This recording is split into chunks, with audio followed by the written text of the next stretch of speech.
This podcast contains an English accent that most of our Irish listeners will find offensive. Also, there may be some colourful language that you're going to find less offensive. Now, over to Ryan and Leon. Enjoy the podcast.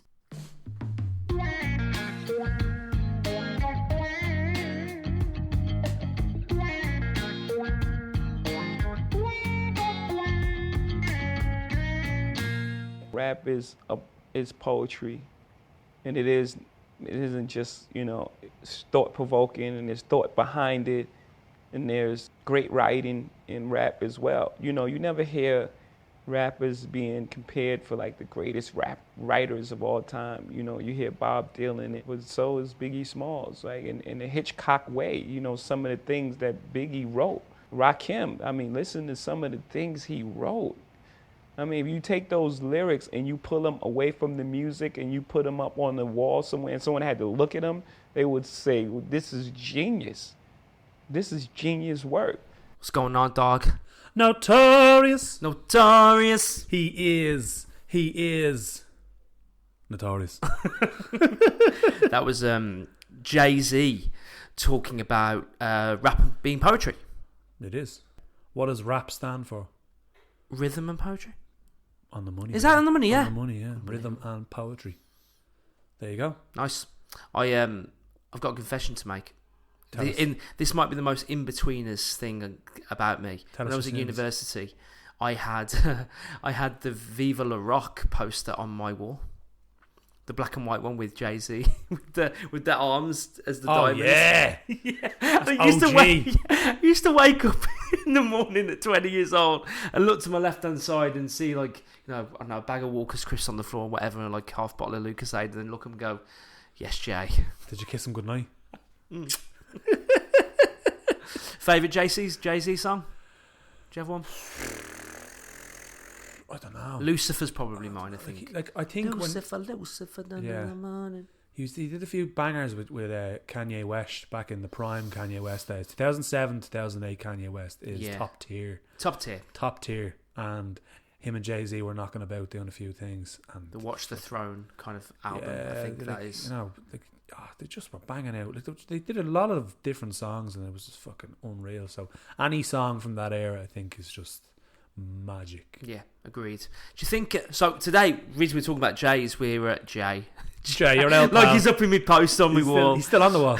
I don't know what happened to that poster. It's because we're talking about rap. Yeah. Rap as poetry or poetry as rap. We're both rap fans. I don't know about you though. I feel like rap isn't aging well with me.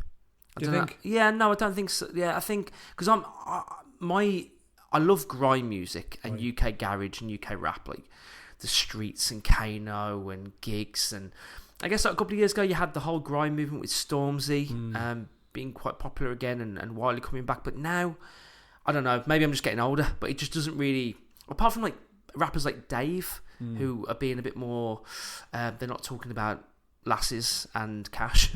I get what you mean. And I find it quite sad that I can't listen to D-double-E going, ring, ring, and not go, this is childish, D-double. Like, what are you doing? Do you know what? Like, the man who has tied up the market more than anyone and has the cushiest job, Lil Jon. Yeah, but it doesn't do much. Lil Jon gets paid handsomely to just go, yeah! on several tracks. It's like DJ Khaled just going, he's like, DJ Khaled just putting on his own song. Like, it's just... Imagine that being your job. I come in, I say a couple of times, and I fuck off, and I go straight to the bank. It's a nice gig. That's the dream. I actually like DJ Khaled. He released an album a couple of years ago that I liked, but the first song was called How Many Times with Chris Brown, and the first words like, how many times I got to tell that ass to come over, I fuck you right, walking from side to side. You're just like, I'm trying to grow up. Yeah. I'm trying to live a better life here, Khaled. Can you help me out? I'm trying to be sophisticated here. Do you know what I mean? Do you know, what are you doing? You're dragging me through the dirt here. Yeah. Well, like, I think as I've gotten older, I haven't stopped listening to rap. I've become more selective. Yeah. And I like to listen to artists that don't... Because I think a lot of rap has gotten very lazy and goes for those tropes of just kind of going for, ass and some currency. You know, Ass and currency. and you know Or that's currency as ass, if you will. you know, I think so. And it's as you get older, you want rap that is a little bit, you know, intelligent.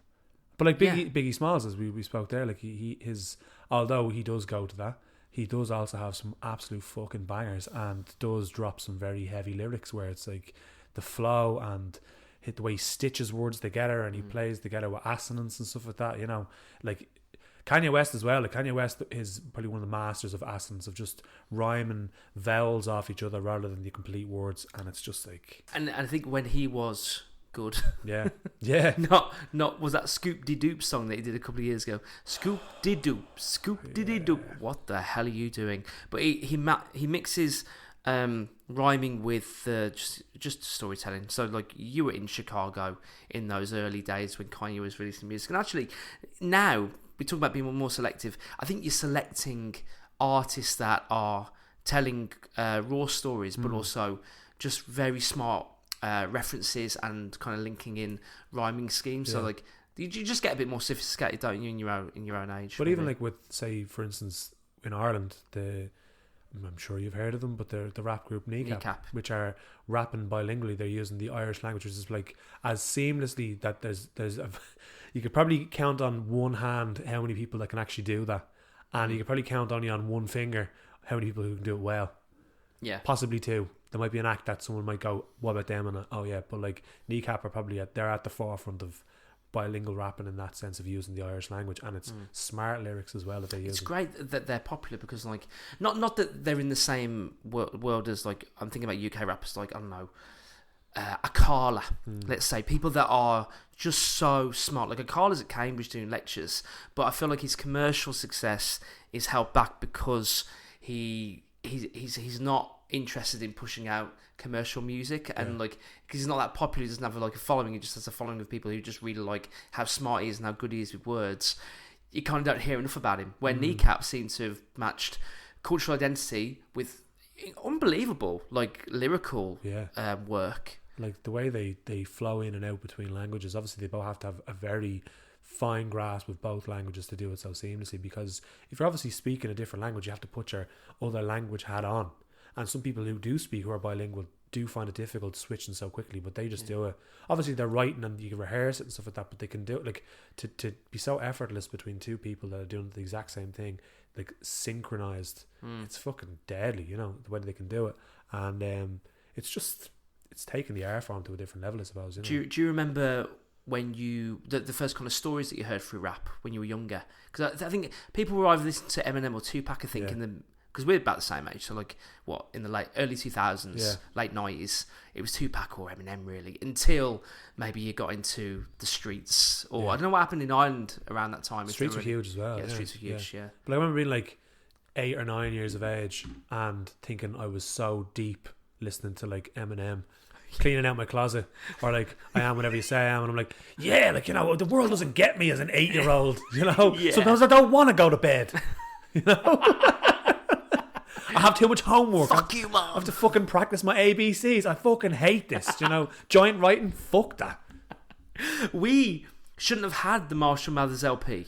I had it, but when was it? Like 90, I don't know, 98 maybe. Yeah, like I remember. Fucking, you're too young to hear like, oh god, there was some fucking like, Kill You on that album. Yeah, that's the thing about Eminem. Like that album is so surreal and so violent that maybe it just shocked kids to go like, oh yeah, no, I really like this. But like his Eminem, there's a great interview with Dr. Dre, and he's talking about Eminem, and he says that Eminem came into the studio. Obviously, this is like he'd heard about him, brings him into the studio, and he's like, okay, he sits him down, goes, I'm going to play a beat, I'm going to see how well you adapt to this beat. And Eminem, from his perspective, was like, I prepared for fucking anything. Like anything. He could have played Happy Birthday and I would have had a rap for it. Yeah. And he plays a beat, and the first words that come out of his mouth is, hi, my name is what? My name is who? My name really? is Chicka Slim Shady. And that was the first, like, from the first moment he walked into, and then Dr. Dre is like, from that moment, I was like, I need to watch him. This fella is fucking special. Wow. You know? Imagine that being like the first thing, because it's one of his most famous songs. Like, imagine that just being the first thing coming out of your mouth. First thing he said. You know? Incredible. So amazing. But yeah, as you said, we definitely were listening to things way too young. Way too young. But definitely, like, do you feel like you've got a lot of your confidence from the confidence of rappers? I feel like you can tell from whether it's behind the eyes or the way they walk or the way they even speak that you can tell. I think you can tell people who listen to rap and people who don't. Yeah. Not to say, like, you know, as in your mid-30s you should be like limping like you're Dappy from N-Dubs, but there's a level of confidence. Like, I remember even like just being a young adult, like getting on my first flight when I was like 20. So I remember like listening to Tiny Temper when I was young, and like just swagging through with Tiny Temper Wonder Man in my ear, going like, Banger. I am the fucking god here. Do you know what I mean? So I think sometimes you can tell whether people are influenced with rap. Oh, 100%. And it's, but like I love listening to, like I love chatting to people about rap and finding out people that you would not think would listen to rap. Like talking to a woman in her mid 40s or 50s and they're going to a Wu-Tang concert. Yeah. And you're like, unreal. Like, obviously Wu-Tang, when they were younger, like they were only in their like 20s or even teenagers back when Wu-Tang was coming up in like the early 90s. Yeah. But now obviously time has passed, yet they're still into Wu-Tang, and I'm like, this is fucking amazing. Because like, you're somebody's, you're probably nearly a granny, like, you know, you're someone's ma, definitely. And it's like, you're going to a Wu-Tang gig at this fucking, it's just incredible. Ain't nothing to fuck with. Oh, I'm gonna give it to you. No trivia, like cocaine straight from Bolivia. I'm not saying that that's a good thing. No, but it is this pretty good lyric, I have to say. Not anymore. I think as well, like, I just think about the first stories that I remember through rap resonating, like Mike Skinner, The Streets, Grand Don't Come For Free, and kind of like not the romanticism of like working class, like almost white poverty stories, but I feel like a lot of rap's value to listeners is seeing, like, let's say there's a group of 10 lads and they're all having a shit time, but one of them can tell you the story. If you see yourself as that one person in that group or in a world where you don't want to be in, you kind of gravitate towards the way he can communicate outwardly his stories. And I feel like that's what elevates people who are listening to those stories going, you know what, maybe am I the guy that shouldn't be here as well? Yeah. A lot of rappers, I think, especially with Mike Skinner, but a lot of them, I think they're telling stories from a perspective of like insight and intelligence that doesn't surround them. So like, you know, think about Jay-Z growing up where he was. He was the only person that can communicate how bad he was. So then that naturally elevates him above where he is. And I feel like a lot of people, even if you don't rap, like I don't rap, whatever, but I feel like my life got better because I was influenced by rappers who are just communicating well about their lives. It could also be that like rap can be your first introduction to poetry.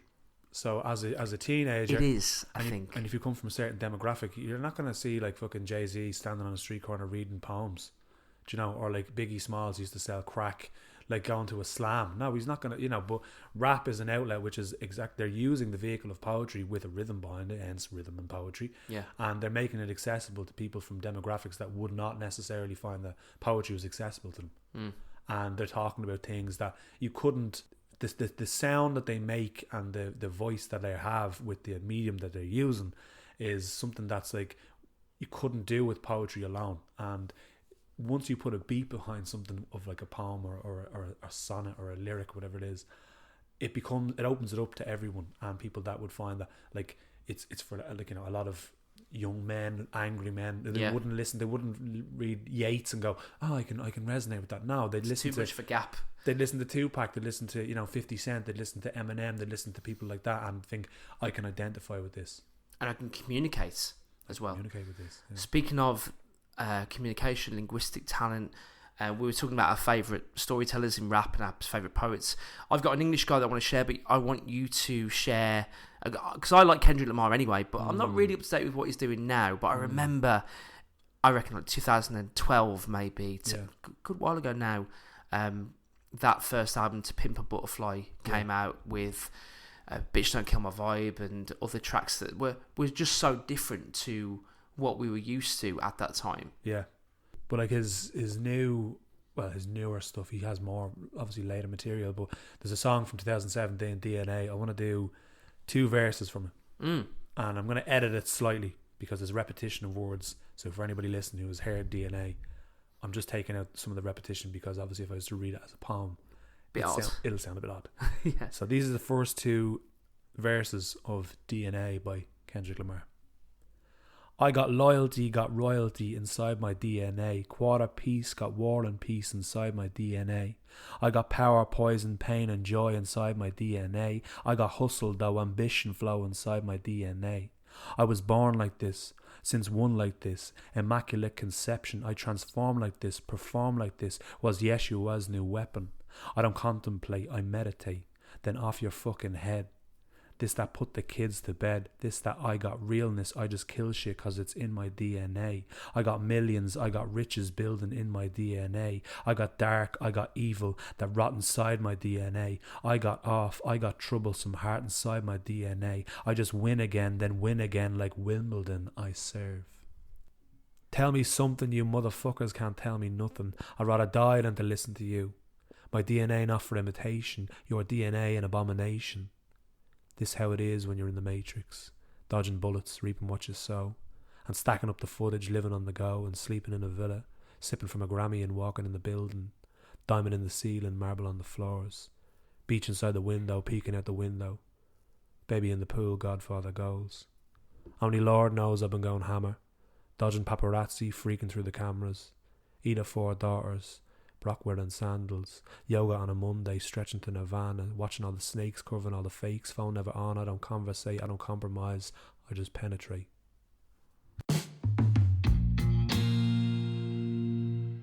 That was Leon's rendition of the song DNA from the album Damn by Kendrick Lamar. There's so much in that song pull out. Like the references of him being a well-read man. There's inner turmoil. There's like political stuff going on. There's like questioning the way of the world. There's just so much going on. Black pride as well, and like being a passionate, outspoken black person. Like it's so much going on.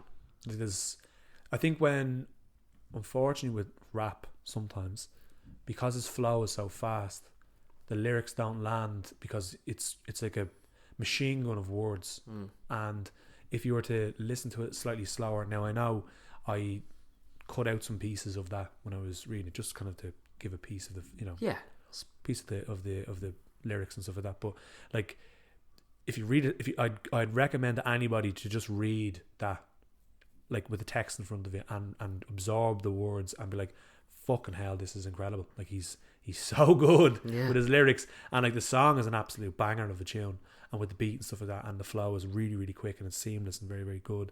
But like if you just read it and take your time to look at the words and look at what he's writing, it's so good. Yeah, and I feel like a lot of the time when you listen to rap, you know that the rapper is writing and he knows he's got to throw in a few references to like previous rappers or like previous songs you might have heard of. And you're kind of going, yeah, okay, we know you've listened to music before. But that was doing that. Like the Kanye West thing about Can't Tell Me Nothing, that kind of just came in. You're like, oh, now you've done that now. So like War and Peace was brought in as well. Like there were like 3 different novels were in that piece too. She threw in a bit of fucking Russian literature, a bit of Tolstoy there with War and Peace. Like it's unbelievable. You know, it's a flex, and I think it's a massive flex. Like he's showing in plain sight how intellectual he is, but hiding it in a verse that's so quick you would not pick that up. Yeah, and even like when he says about the new Yeshua, which is the old word for God, the old word for God, the Old Testament, yeah. And then bringing that as like, well, this is him coming in with his like lyrics as a weapon, in the form of God. It's fucking... What do you mean? What? Yeah, just unbelievable. So many layers. There's so many layers to that song. Thanks for that, pal. I'm gonna share a verse. I think a lot of people have heard this verse before. There's a rapper, a UK grime rapper called Wretch 32. Love Wretch 32. I do think he's in that kind of world of like real talented, linguistically poetic. He's a level above most grime artists, if I'm going to be honest, which is probably why he's not as popular. I think that's pretty fair. But he did something called Fire in the Booth with another rapper called Avellino. And Fire in the Booth, we were talking about earlier, never seen. It's like, what's that one you mentioned earlier? I was saying the Little Dickies. Freestyle. Yes, this is like the older ones. It's like Charlie Sloth on BBC Radio 1 Extra has been inviting grime artists to do freestyle raps for a while. Wretch came on and did his verse, and I think it's the most watched of these videos. And it's just a joke. It's a joke how smart he is. So this is a freestyle. It's a freestyle that he does as part of the, and it's got everything. It's just got absolutely everything. And it's, if you watch it, and I urge everybody to watch on YouTube after, you can't stop going back, and you're like, did he just say that? Did he link that in? For those who are not familiar with the word freestyle, this fella's making it up on the fucking spot. On the spot. Which makes it even like more impressive. Yeah. I'll do my best to try and turn it into something that's a bit more spoken wordy, but this is the rapper Wretch 32 from his Fire in the Booth. Lately, death's been getting ever so close. Been feeling spirits while I'm driving. I should get me a ghost. Growing up, didn't know the difference between the road and my home. Now I'm grown. I'm trying to buy every home on my road. Takeaway's been over rinsed. I need a chef to come and live with me. Last time I picked up a pot, I nearly killed a fiend. I don't see a potent rapper out here that can mirror me. When I gave my kidneys to these kids, they must be kidding me. Do you remember playing Operation? That's how I feel about these compilations. They think they're the next Dr. Dre until they lose their patience. Saying the game's in the state, man, that's an understatement. I mean, how much more gems can I drop on the future? How much my fans might not just buy my new stuff? We all got bars, but nobody here's a brewer. I'm bringing sandwich to the beach in the hope of finding tuna. This is nonsense. Past tense. I'm a rap genius. I've passed sense. So if you ain't got a 2-1 or you ain't 3-2, you gotta graduate before you pass Wretch. We got off on the wrong foot because you're half step. Meanwhile, I'm getting restless because I can't rest.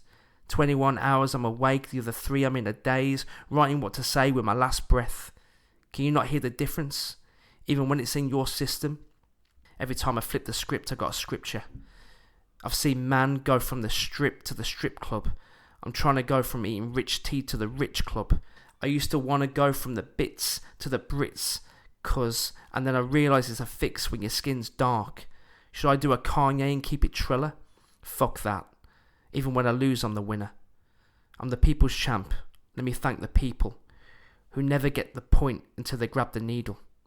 Brothers try to minus my pluses just to divide the people who go from stepping on roaches to stepping by the Beatles.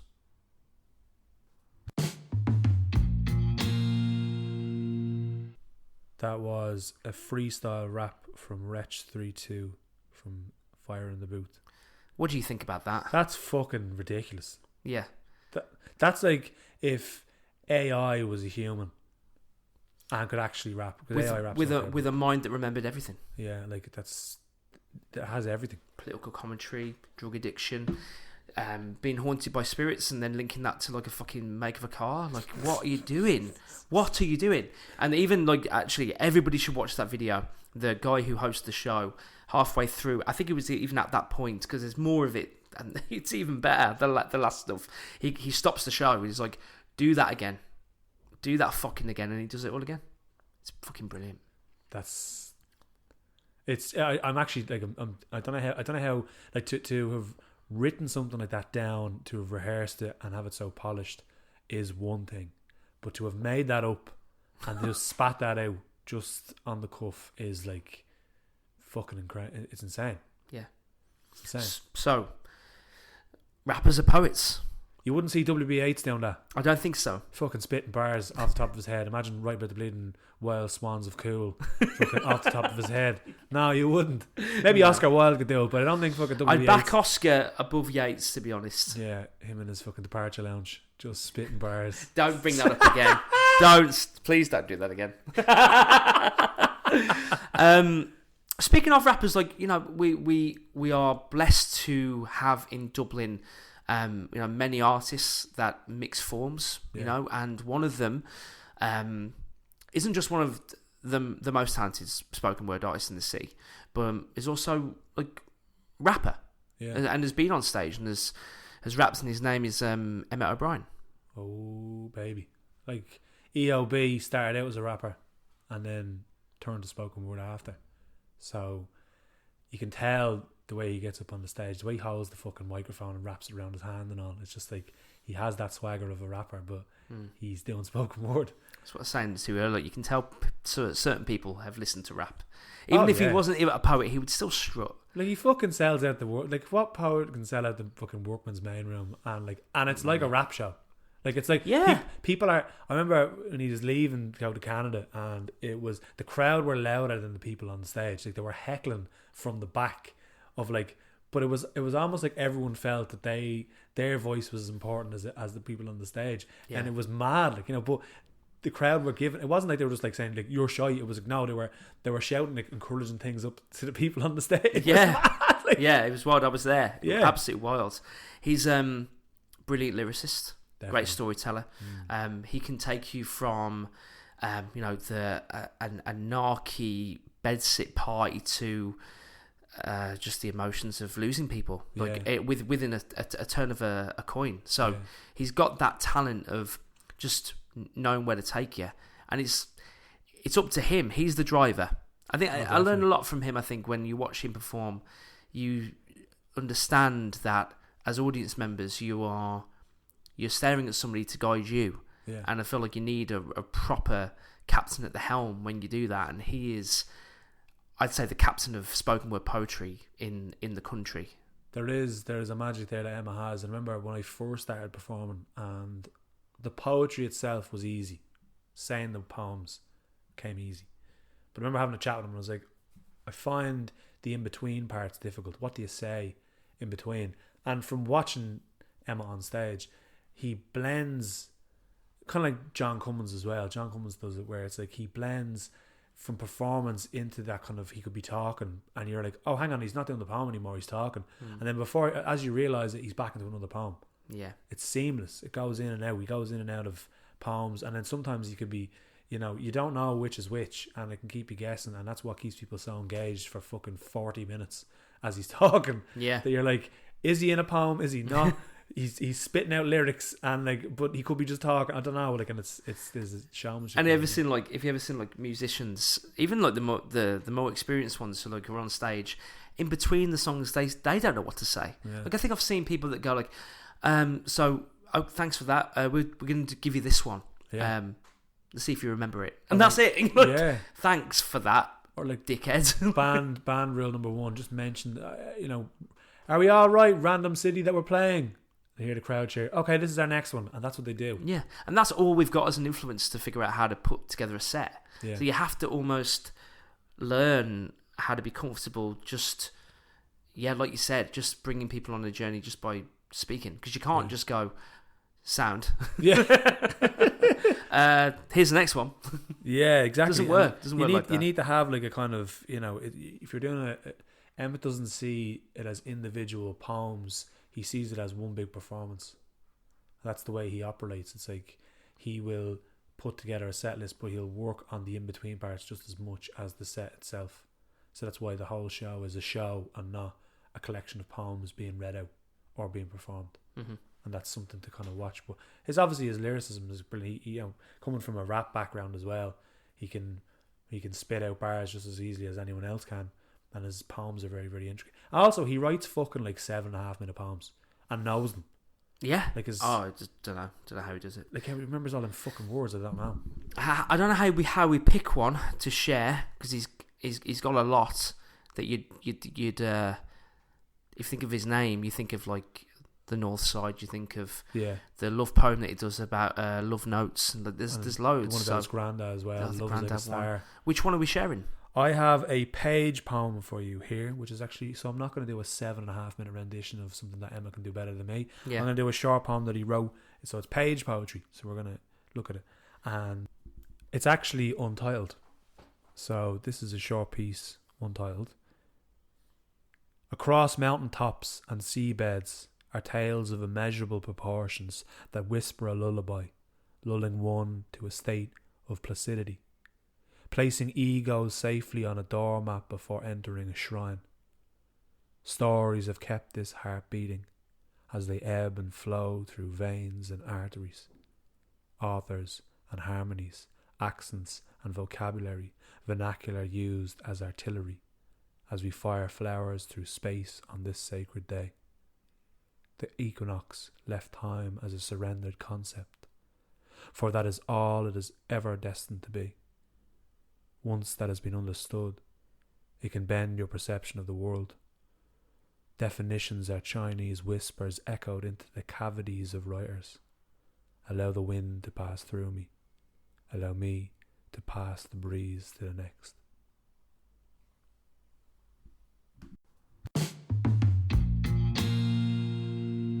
That was an untitled poem by Emmet O'Brien.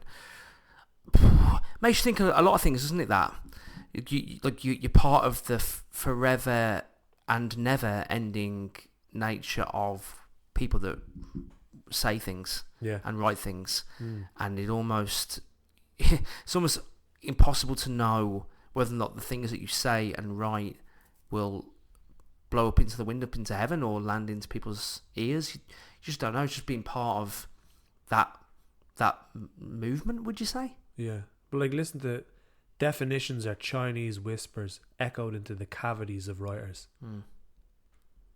Like, I know, because obviously we know Emmet personally, but he's a big fan of Saul Williams, who talks kind of about metaphysical concepts and kind of perception and stuff like that. But obviously this is his own work. This is something individual. It's not, it's his own words. But like, just lines like that are fucking deadly. Yeah.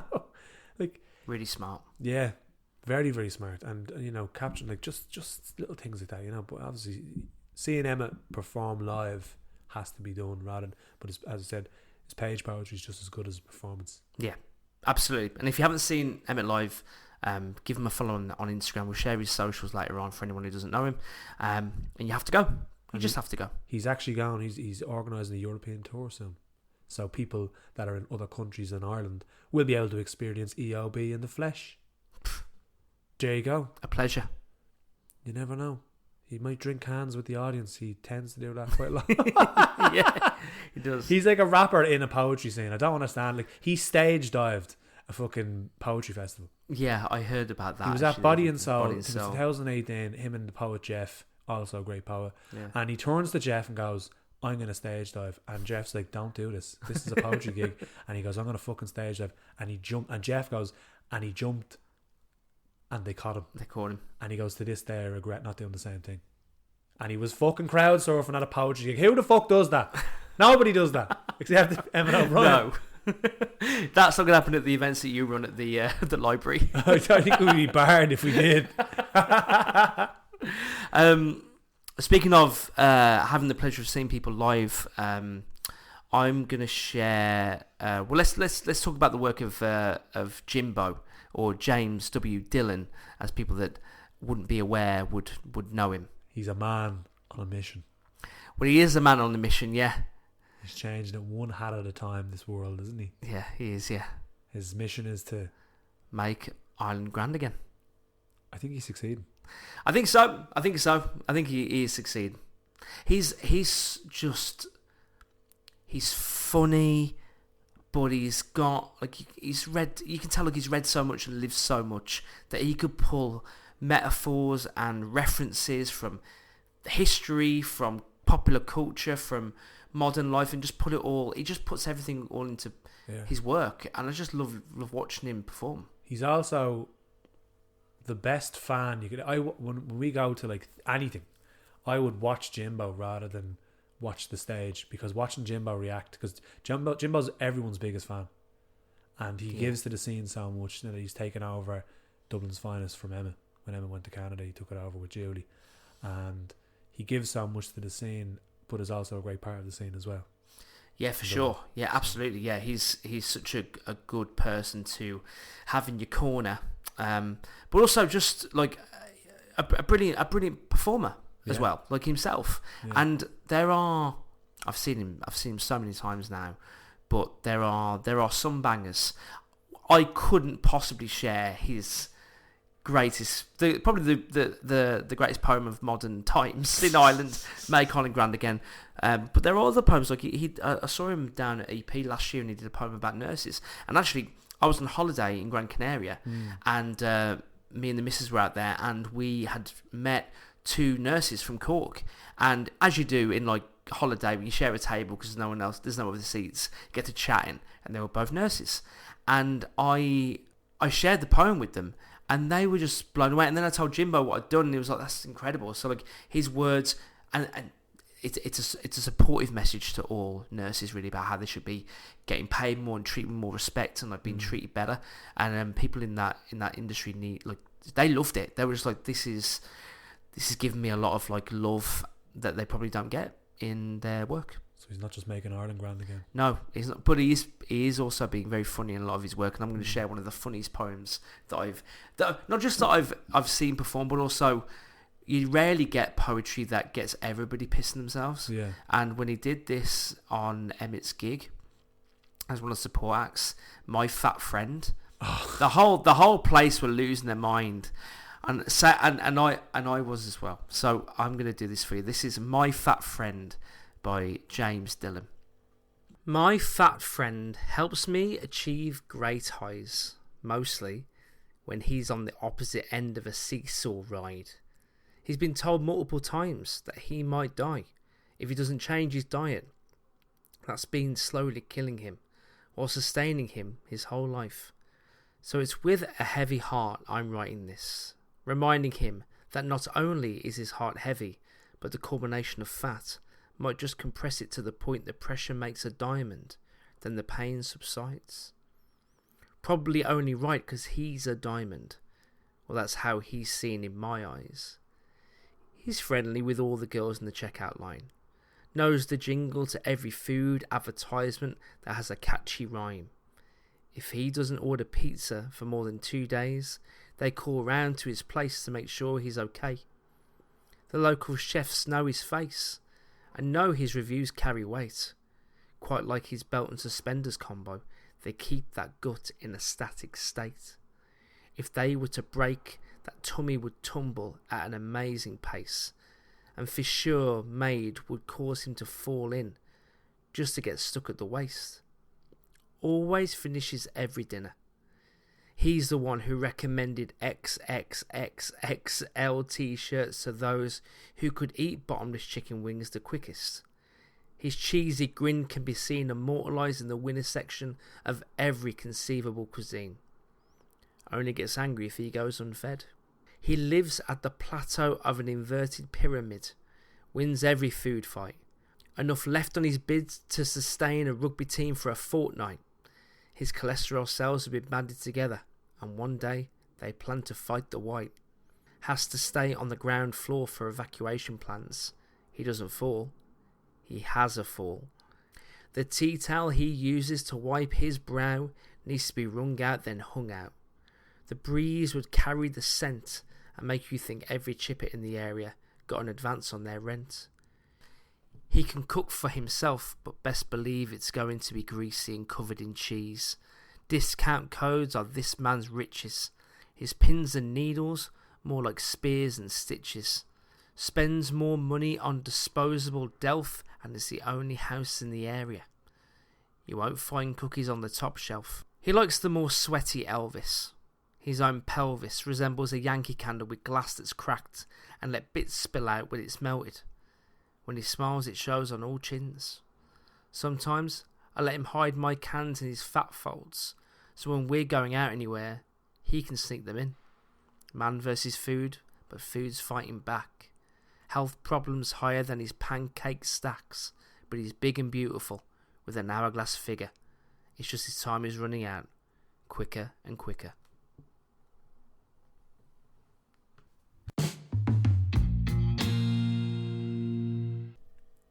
That was My Fat Friend by James Dillon, aka Jimbo. So funny. That was actually, so for people who are listening to this for the first time, Jimbo used to be a lot heavier, and he actually wrote that poem about himself. Oh, I didn't know that. So that's actually the context of the poem. He's not actually fat shaming anyone. He's just talking about himself. Talking about himself. His former self, the artist formerly known as Jimbo. That's mad. He's tiny. Yeah, he's a little whippet now, but he used to be during the COVID and stuff. That before that, he used to be a bit heavier. I didn't know that. So he wrote that poem about himself. So, amazing. Yeah, but he's fucking. That does make it a bit easier because I'm sure like all of his mates going like, "Is he fucking talking about this little what bastard?" a prick! Yeah. No, he's right. But the poems. I love Jimbo's poems. They're always, and like he is like he's a very, very good poet, and it is hard to write funny poetry. Yeah, no, we've said that before. You know, and he has a great poem as well. The word poem. Did you ever see that? It's like the thesaurus poem. Yeah, he's showing off about all the big words that he knows. He asks people to send him complicated words, like difficult words, and really kind of high, superfluous words. I'd say superfluous. And he made a whole poem of it, and it's fucking brilliant. Yeah, really good. So his wordplay is very, very good as well. But he also writes, and he's great because when you're at like a poetry show and people are using kind of intense, deep, meaningful poems, and you got Jimbo, he's like a breath of fresh air. Yeah, he's great. Funny poets are needed. Yeah, definitely. Thanks, Jimbo. Yeah. Speaking of great wordplay, so we wanted to end the show with the voice of our winner of the Poetry Edit collaborative competition, Anna Nixon, who we read the poem out last week of A Stabbing by Numbers, which I hope everybody enjoyed as much as we did, because I still think about it now, like just how brilliant it is. We asked Anna to just share a bit of insight into her life as a poet and what made her write the poem. So before we hear the voice of Anna, Leon, thanks for your time. Always a pleasure, never to chore, Ryan, baby. Anna, take it away. Hi Ryan and Leon, thanks so much for reading my poem on your podcast and for making it the winner of your competition with the Poetry Edit. It was a fantastic competition and I really enjoyed hearing Sapphire and Miles's poems too, as well as the rest of the episode. Leon's reading of my poem was also beautiful, and it always sheds a new light to hear your own poem in someone else's voice with the different intonations, so thank you very much for that. I wrote my poem, A Stabbing by Numbers, a few years ago now when stabbings were particularly prevalent in the news. I remember they would always be told in very numerical terms, like 3 17-year-olds dead or a 21-year-old stabbed a 19-year-old. And though the poem's title, A Stabbing by Numbers, and its countdown structure highlights the youth of these victims, it's also about the impersonal way that these numbers sound. For such a sad subject, these numerical facts lacked any sort of emotion, and I really wanted to incorporate that into my poem. Little facts like the victim's dates at Mackey's and Nando's, and his relationship with his mum are all very stereotypical teenage things, but they add a sort of depth to the factual news story. It's taken him back from being just numbers and making this lad into a real person again. At the same time as these news stories, as I said before, my brother was a paramedic in London, and London was a bit of a stabbing capital, as it still is really. My brother loves telling these dramatic stories and would tell us all the medical terminologies to go with them, such as the low flow state and the rule that paramedics have to flee if attackers return to the scene.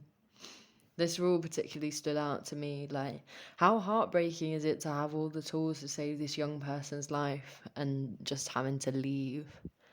He would also tell me little personal facts about these stabbing victims, like the tone of their voice or the football team they supported.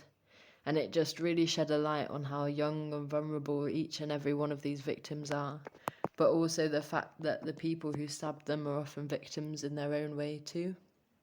And the poem is as much about the stabber as the lad who was stabbed. A Stabbing by Numbers is really about filling in the story between the numbers we hear in the news and trying to move away from this impersonal, factual narrative. So anyway, thank you for making me the winner of your competition, and I look forward to hearing the next episode of your podcast.